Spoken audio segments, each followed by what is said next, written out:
เฮ้ยสูทุกเงินเลยน้องฮะเอามาเลย เงินกังในดอกกังคำหัวเงินก้อยมี สูเป็นผัวห้อมย้อนสูให้ได้ย้อนพาละ ขย้อนเผยก็ย้อนเลยก็มีตัวหาละ เมื่ออีสังเมื่อลูกชายก็วายยอมเจอฮะหาเจอหือก็หาในไปกว่าหุงข้าวพักละสูมาอะไรกินข้าวยอ โอ้ยเมื่อในพัก3-4มีวันอีสังละแน่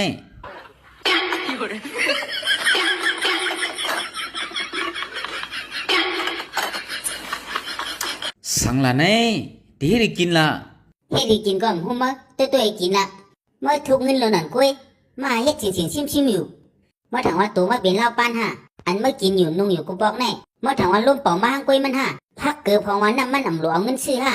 มาหาโมเออยู่ออกมาเงินเลยมั้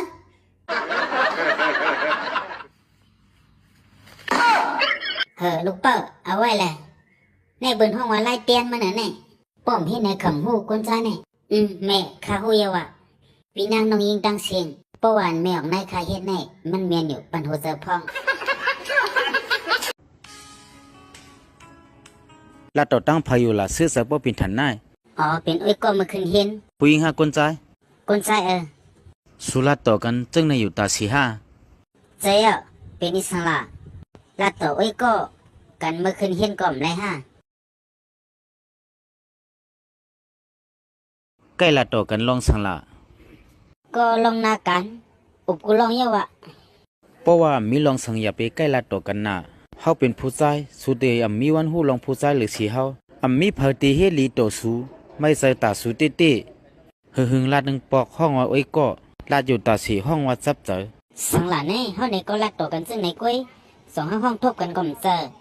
ก างแก่ผู้หญิงและกวนใจในส่วมหมอตบทิ้งส่วมหมอตัวรอดนั่นก็ใครว่าสุปันข้าวย่ำดีเปิ้นอยู่อย่าเฮ็ดเหมือนนางหลอนเหมือนนางหูสังอยู่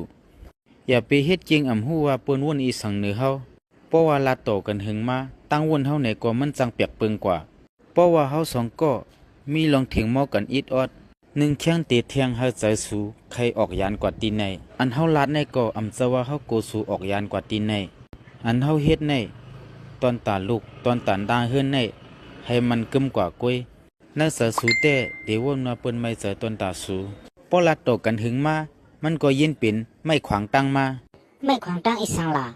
ไม่ขวางตั้งเฮ็ดตั้งซื้อเสนาเฮือนปืนนั่นน่ะเศร้าคุณผีเขาฆ่า